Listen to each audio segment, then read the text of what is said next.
to the Oakland Housing Link demonstration. I'm going to real quickly have people go around because we have a pretty small group and I recognize some faces and not others. So if you could introduce yourself and let us know where you're from, I think that will help me put some names to some faces and hopefully we can make some connections. So again, I'm Jillian Trumbull. I'm the director of the service network here at OCHN. And why don't we start with you, Rachel?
Again, thank you and welcome. So today we wanted to talk a little bit about our partnership with Community Housing Network and the development of the Oakland Housing Link.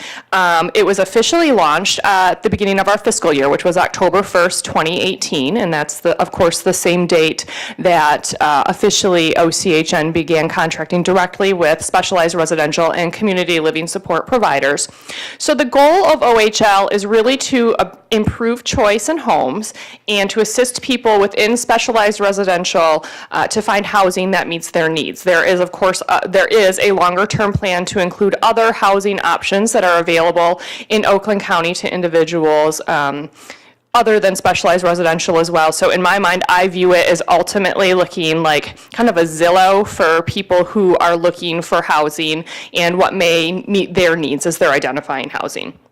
So assistance in all housing searches is being led by case managers and supports coordinators, and then OHL is available to provide, or CHN is available to provide some supports, brokerage services, and access to the Oakland Housing Link tool. So as of right now, OHL does include housing characteristics for the specialized residential homes that are included. It also includes nearby amenities. We're looking at making sure that bus routes are identified, churches, shopping, things that may be important to individuals receiving services. Of course, looking at ongoing design and enhancement. So as we get feedback from providers, from people who receive services as to what they would like to have included or what may work better or be more efficient in terms of OHL, we will look to make changes to the tool itself to best meet the needs of everybody who's using it. So I am going to turn it over. If there's no questions, first, are there any questions for me? Okay. Oh, I didn't do your presentation. This is everything I just talked about. So we're going to have Shelley Brinkman from Community Housing Network come and do a demonstration of the tool itself. We will have a couple of individuals who work at core provider agencies and who have worked with CHN in using the tool, talk a little bit about their experience, and then we will open it up to questions and answers. Does that sound okay? Okay, so with that, here's Shelley Brinkman.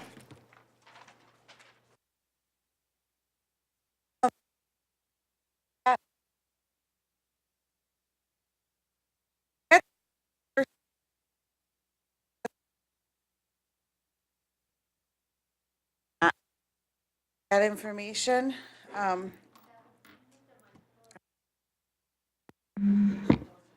Closer. Can you hear me? Yeah. No? Now? Okay.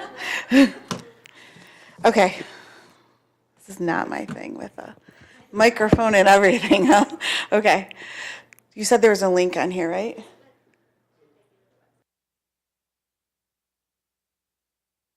One of the things I want to mention for the people who are using Oakland Housing Link is that if we get calls sometimes where they can't get into it and they think there's something wrong with their password, you cannot bookmark the login page. You have to bookmark the home page. I don't know why, that's a technical thing, but that's been a lot of errors. So, well, we already introduced ourselves. I was going to introduce Caitlin and Beth. They're the support brokers. So when you're calling us, emailing Oakland Housing Link, those are the faces for the people that you're mostly communicating with. Right now, Jillian already told you, it's the licensed specialized residential group homes that are in Oakland County, but also only with people that are from Oakland County receiving services. So there could be homes out there that you think, oh, they should be in there, but they probably don't meet all of the parameters. And we are working with Oakland Housing, or OCHN right now, to get all the unlicensed settings into Oakland Housing Link. We don't have a date yet, but we are working on that. So I guess the first question to me is what is the role of us versus just the website? So Caitlin and Beth are here to help when you are looking, the case managers and the support coordinators are helping someone look for housing. So there's a couple different ways we can help. One, you could go onto the website yourself.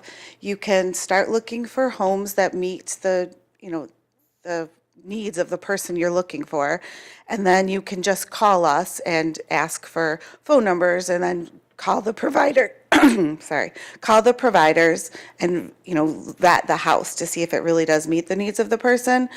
Or you could call us. We will ask you a series of questions about the person you're helping, and then we can go online, look, do the searches for you, kind of vet the provider and the home for you, almost like we're doing the cold call, and then turn it back over to the case manager to make narrow down the list and then make those warm calls and see if it really does meet the person's needs. So because this, why are the properties not on here?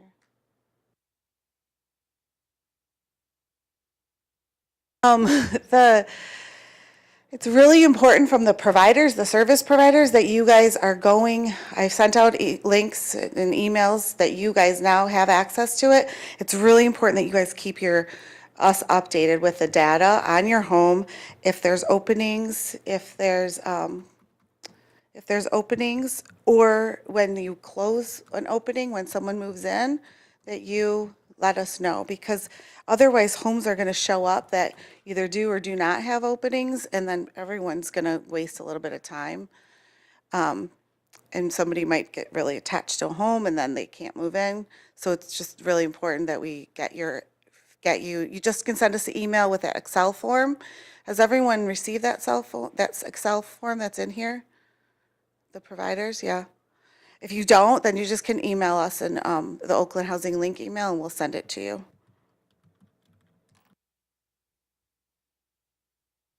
That's the login screen.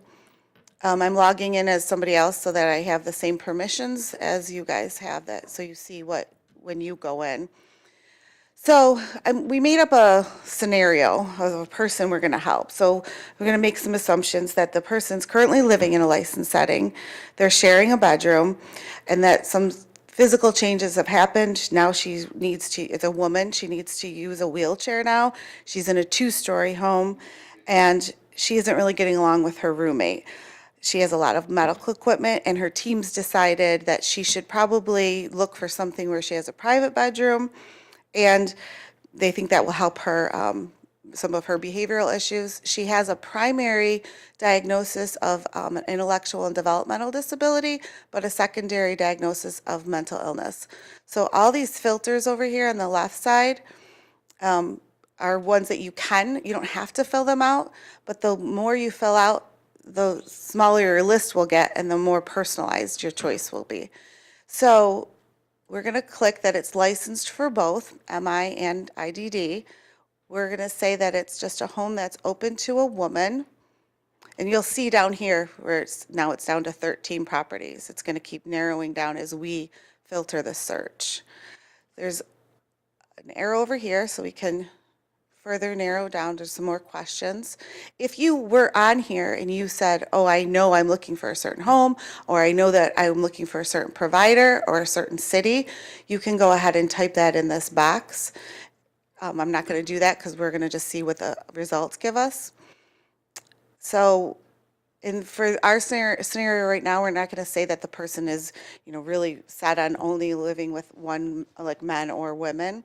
But we did say that she wants a private bedroom and that she is looking for something that's barrier-free or accessible at this point.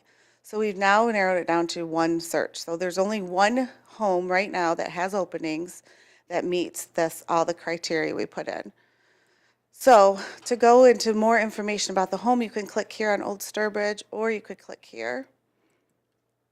And then it'll give you more information about the home. It gives you the exact address.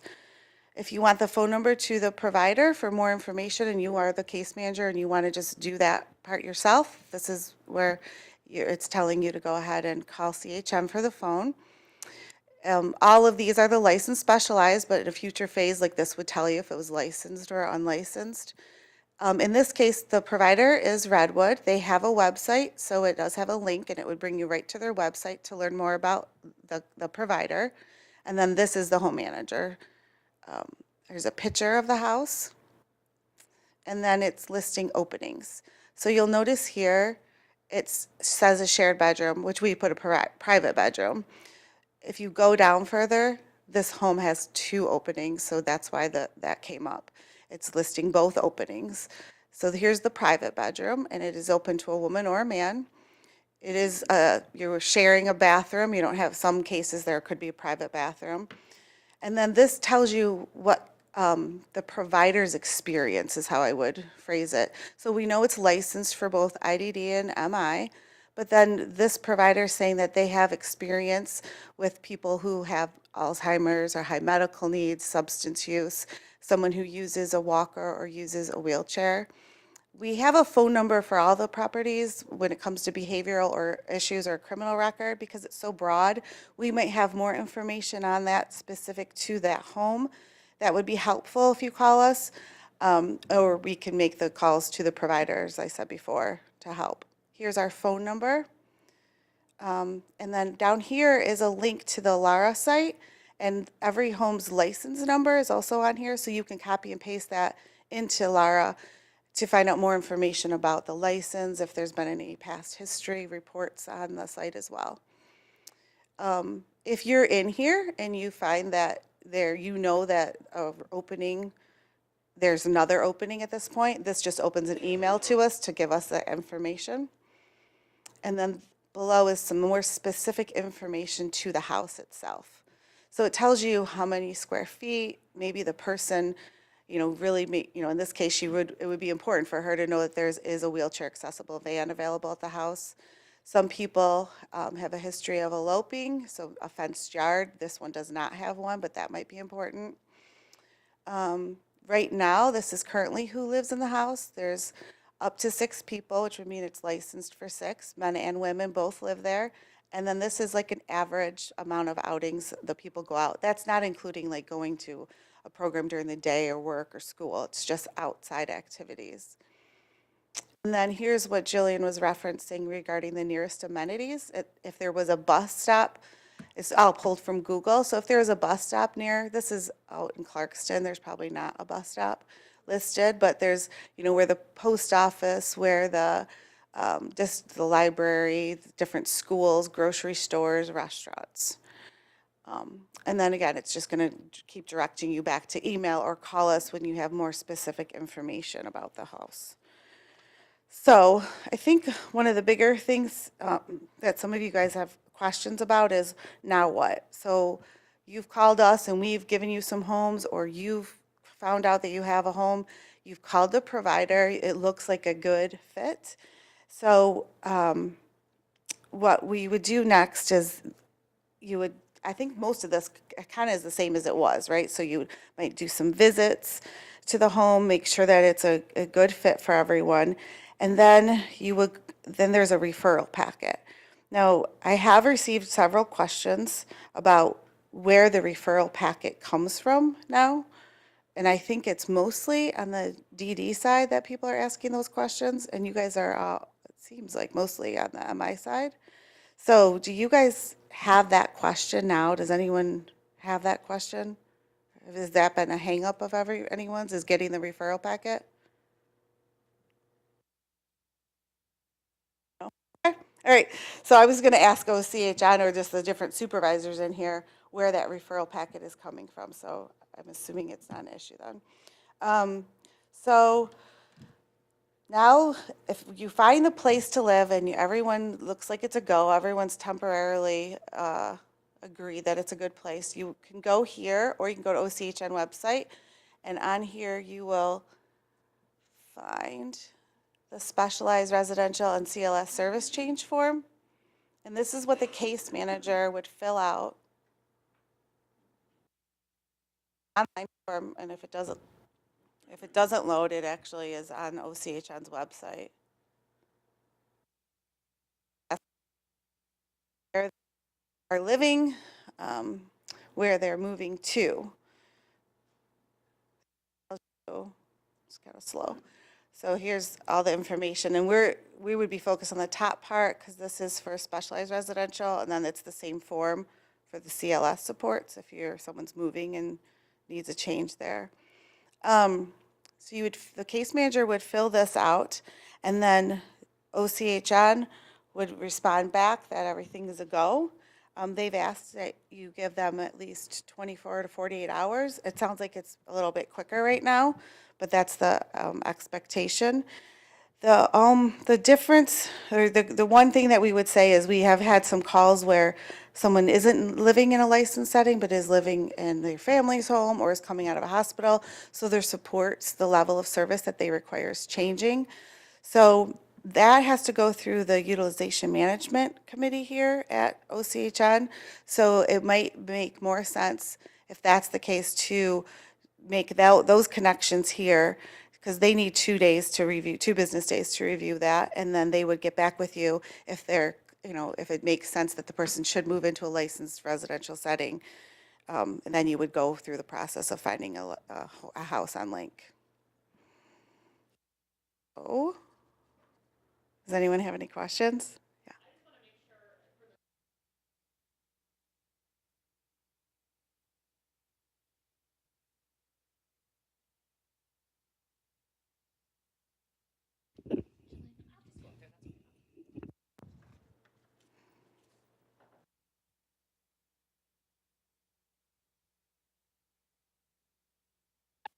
Occurred in some form or fashion, but now that you're a little bit closer, directly contracting with OCHN, it may seem new, I suppose. So the utilization management process is actually still facilitated by the core provider agency. It's our responsibility as the prepaid inpatient health plan in Oakland County to make sure that the services and supports authorized are medically necessary, so to speak. So if somebody is requesting a specific level of care, this happens on an annual basis at least, but if somebody's requesting to move into a specialized residential home and they aren't currently living in a specialized residential home, then we need to make sure that it's reviewed for clinical appropriateness. So typically what would happen is in the planning process, a supports coordinator or case manager would then submit that review to our utilization management team. They have I think it's actually 3 days to review and make a decision as to whether that person needs that level of care or not. So assuming yes, then at that point we would move forward with the individual moving into the specific home. It does happen on an annual basis at person-centered planning time as well, that if the individual still requires that level of care and that level of need, it goes through the process of approval. And so that has always happened in some form or fashion. It just may not be something you've heard of before. Does that make sense and help explain it a little bit? Okay. Are there any other questions on that before I? Okay.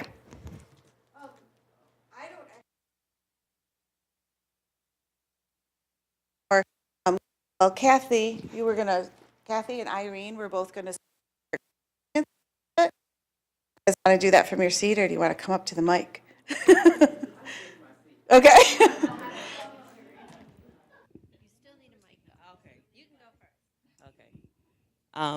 I've had a great experience with the link because it's provided more options. We were a contract provider prior to October 1st. I have to speak, but can you guys hear me without speaking? I think I have a loud voice. You can't hear me? Okay. Okay, this is very hard. Okay. Yeah, I don't do that either. Okay, so we've had 2 new providers that accepted our consumers, Oakland Assisted Living in Redwood, so it's been wonderful with having that additional option for other providers. I'm also still able to connect with the providers that we already have, that we had contracts with.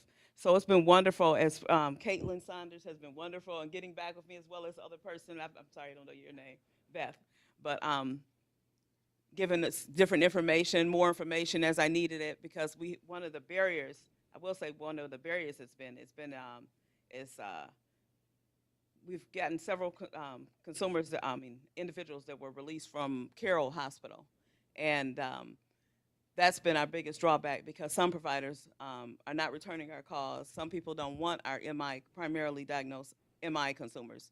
So that's been our biggest drawback, is that we are running out of MI providers that want our consumers who are very aggressive. They're, they have, some of them are in the barrier-free, they need barrier-free environments, and that's been the biggest drawback. But however, we have been able to find placements for them, but that was very difficult. So one thing that I wanted to suggest is that providers, please call me back, whether or not you're willing to consider the consumer.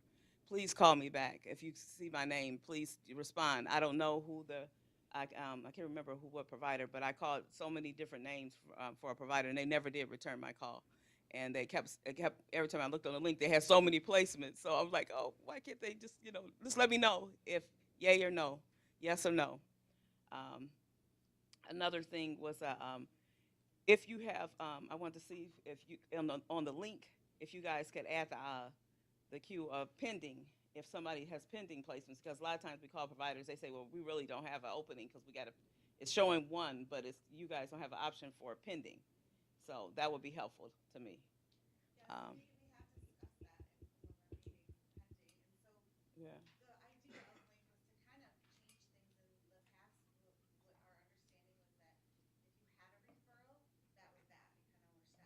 Okay.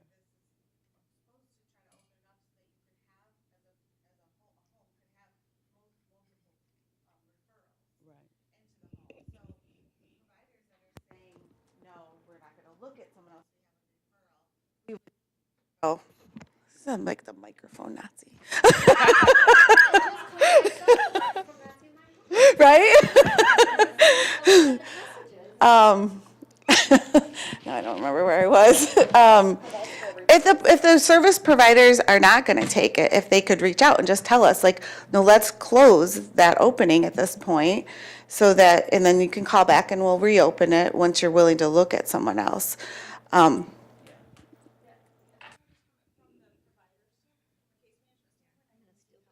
Sure.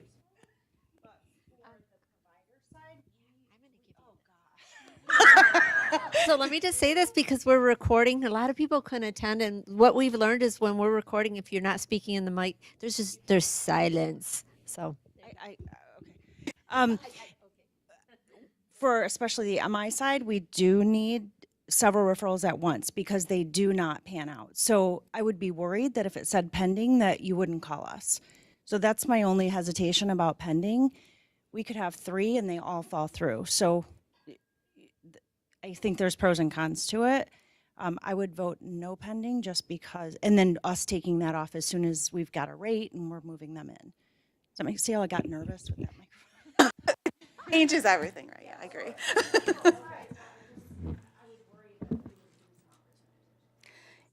Yeah, this exact conversation has kind of happened at our meetings, so because we see that as being a conflict between different, depending on who's looking at it or how you want to use it or what pending means to you versus me, I might call and you might not. So at this point, we don't have plans to add a pending. That's why I was asking that, like, as a service provider, if you don't want anyone else to call, that's like kind of the importance of the data being given to us as soon as possible. If you don't want any more referrals because you have one, then just, it's not a big deal on our end. Just email us, tell us to close it, and then we'll reopen it if that one doesn't work out, if that's how you wish to run it.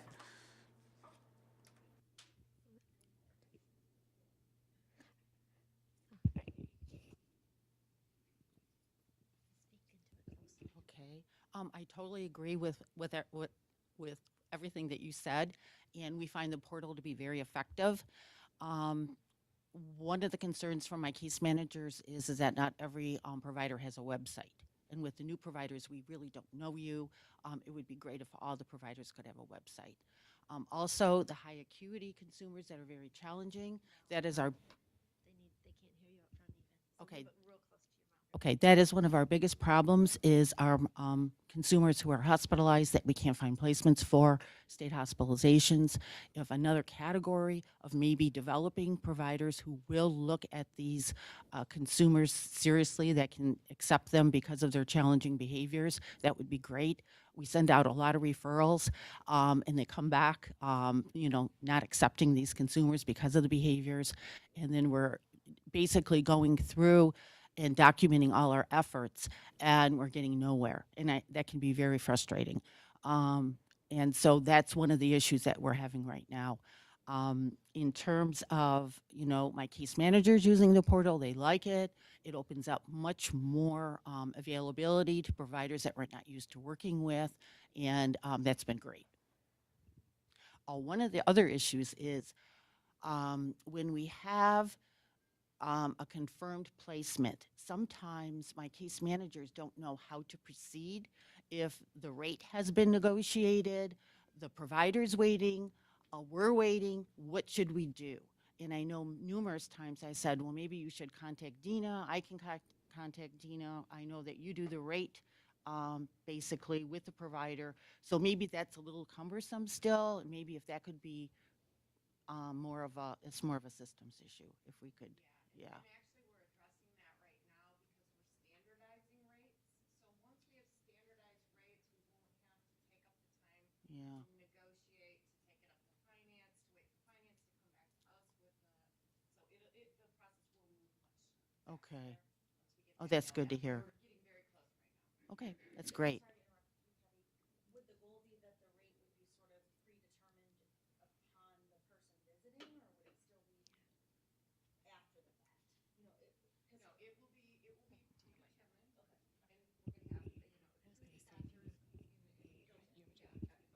Because it would be nice if we're accepting a tour and a person's spending a lot of time to know that rate ahead of time. So what we're doing as a system, just to kind of give a little bit of a background on that, is as we've moved any contract and changed the delegated function to be here at OCHN, one of our mandates, again, as the PIHP, is to make sure that we have rate equity and rate consistency. What we found when we brought providers in is there's not rate equity and rate consistency that we can point to. So there's going to be a rate that is the standard rate. And then if there's individual need, then there'll be reviews for if somebody needs 2 to 1, that's not going to fall within the standard rate. If somebody, maybe has certain elopement behaviors that require hands-on at all not hands-on, hands reach at all times, that's going to elevate to a review to increase the rate. But we're going to have and I don't know what it is, so I'm making up a number, but we're going to have a rate that is the going rate, and then anything else would require that sort of review. And that will all come out for as it's developed. You'll get all of that information, have the opportunity for feedback, et cetera. We're getting there, and that will streamline some of those processes. But right now, what we're still kind of mitigating through is that we have a lot of different rates out there that don't necessarily have a lot of rhyme or reason that we can at least point to. Oh, sure.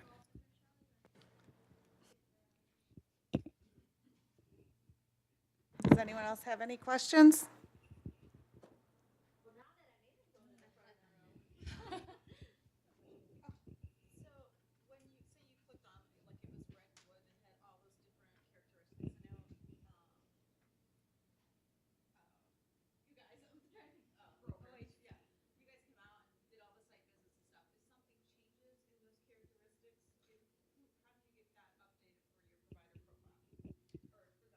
For the home profile, so we need it from the service providers. That's why it's, yeah. Yep, you can, there's a link right on there that says report an error. If you're looking at, I'll go back to this home. Yeah, that same form, and we're working on putting those forms on the resource page. So then you could just go to the form where you would add a house, say that you took over a home that you weren't previously the provider for. You could, fill out the form that says add a house or report an opening or a closing. Actually, maybe our tech guy did it already. It's not. Yeah, it's not a link yet. Those are our two new, we're gonna have those so that it would pop up that Excel form, and then you still have to email it to us. Eventually, we were hoping that it will be like an online form that you would just fill out right there. We're just not there yet. I'm okay with microphones. So one of the things that we are finding is that initially we were asking a lot of yes or no questions of the providers. Like, can you handle someone with difficult behaviors? Can you handle someone who experienced substance use? Well, what we found is that it's not a simple yes or no, which you guys know, but maybe we did not. And so we've made some modifications to those Excel forms, which is why they're not live yet.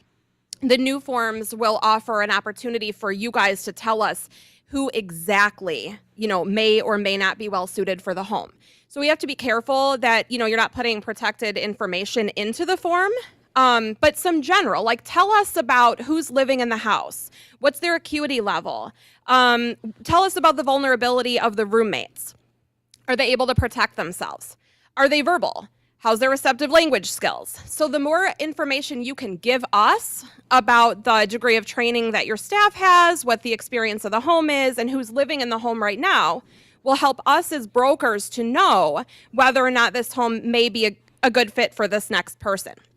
And that also leads me to the next point, which is, as you guys are working with support coordinators, it's really worth their time to work with us because some of that information will not be on the Link website. And so if you go through Link, you might only have those yes or no. You might have some general information on the home. But if you talk to Caitlin or I, we might be able to give you, some depth of information. We'll have more than what you're seeing online.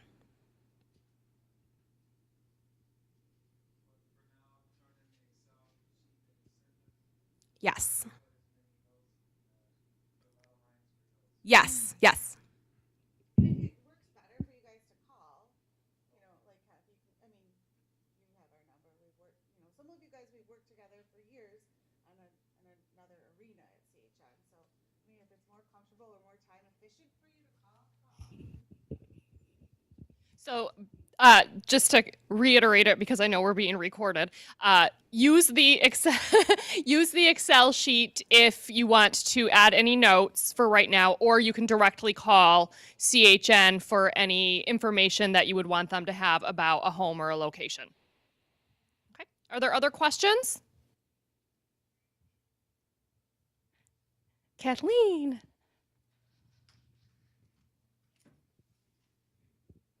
Hi, I just want to make a comment about the purpose of this. And certainly, first and foremost, we lead with the people we support. So this whole tool is primarily on the one side of the coin, an opportunity for people to interview providers and to choose their home, where they want to live, their roommates, and all the dignity and respect that comes from community living.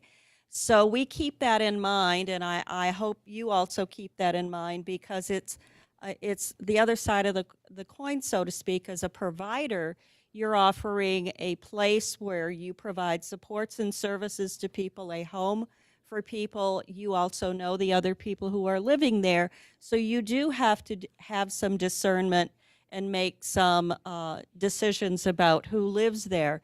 Yet nonetheless, we do expect that people who are represented by supports coordinators, by family members, are really coming to interview you and the staff who provide support. So keep that in mind first and foremost.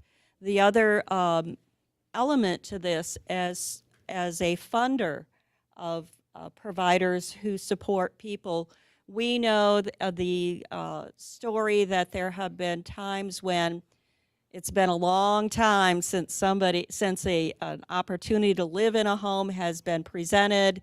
Nobody has either been referred or selected, and we really want to shorten that time.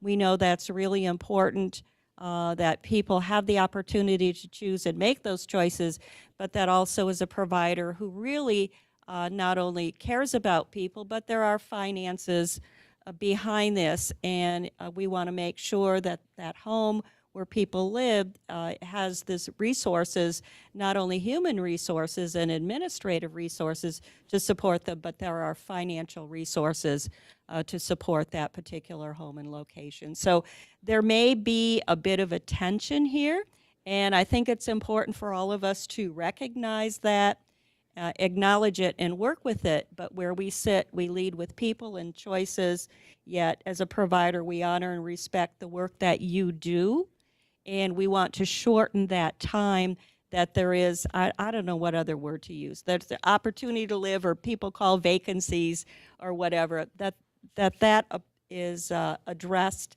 and managed in a shorter time frame. So we are expecting a community housing network to work with us on that. One of our contractual expectations is that they work to reduce that time, that they work very diligently with people, that they work very diligently with providers, so that people have that win-win situation in the selections that they make. So I don't know if that's been discussed before. I guess redundancy sometimes is good. But I want you to know that, and we will continue to work with you and everybody involved with this to make this tool a success, because I have to tell you, I'm very excited by what I see, and it's not only where people choose to live, but we will be moving more and more into roommate selection, places where they are not licensed, people choose roommates, find a location, and we all have a role in that. Thank you. Okay, are there other questions or comments? Yes. Ken and I was thinking. So in the past, we had people who may contact our office asking for placement and services, and at one time we would have them call Mork's placement person. Is there someone at OCHN we should be directing them to if they're not under contract? So I want to make sure I understand the question. In the past, you've had a family reach out to you asking for, okay, so they should be connected to their provider agency, supports coordinator, or case manager for assistance in facilitating any kind of move or finding a place to live. If it's somebody who's not currently open for services, I'm not sure if they're open for services or not. They may not necessarily have a contract with anyone. okay, so, They're looking for their loved one to live in a facility. okay. So they're reaching out. So if you don't know, OCHN Customer Services is always a really good place to start, and then they can help facilitate who the person is and where they need to go. And I Do we have that phone number handy? I don't have it memorized. Okay, it's on our website. Oh, it's on the mouse up here, I think, too, isn't it? So I will repeat it if it's on the mouse here. It is not, but I can tell you how to reach our help desk. Thank you. So it's going to be home. Oh, about us. Contact us. So, okay. So you can certainly call the main line. The best place I always say to start for assistance with navigating is customer services, and that phone number is 800-341-2003. And then they can help any individual figure out if they need to be determined eligible for services or if they're already working with a provider who to connect with. Well, if you don't know. Okay. Yeah, yeah. If you don't know, that's where I would start. Yeah, yeah. If somebody knows they need to be found eligible for services that they haven't been found eligible, go straight to access. But for somebody who just doesn't know. Yep. Okay. Are there any other questions or comments? Okay. Well, did you have a question? Yep. I'm sorry, I'm going to give you the microphone because otherwise I'm going to get a look. Of course, we've always used or utilized community housing network for repairs or things along with the property. We just continue that, nothing else. Yeah, nothing has changed in our past relationship with Community Housing Network, so continue to go ahead and use those processes. This is an enhancement to our relationship. Okay. Anything else?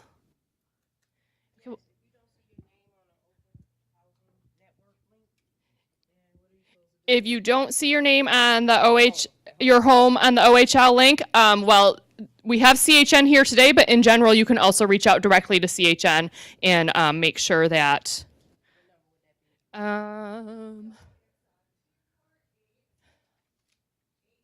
Or 410.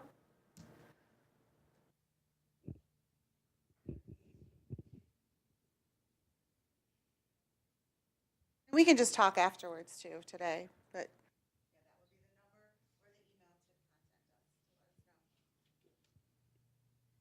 Okay. Anyone else have questions or comments? Okay, well, I really want to thank everyone for coming today. I'm very excited to have these new relationships established with OCHN and the direct service providers. You know, I'm not usually who you'll speak to on a day-to-day basis. We have Dina, who is fantastic and better at facilitating those kinds of processes than I will ever hope to be. But I do hope to get to know each and every one of you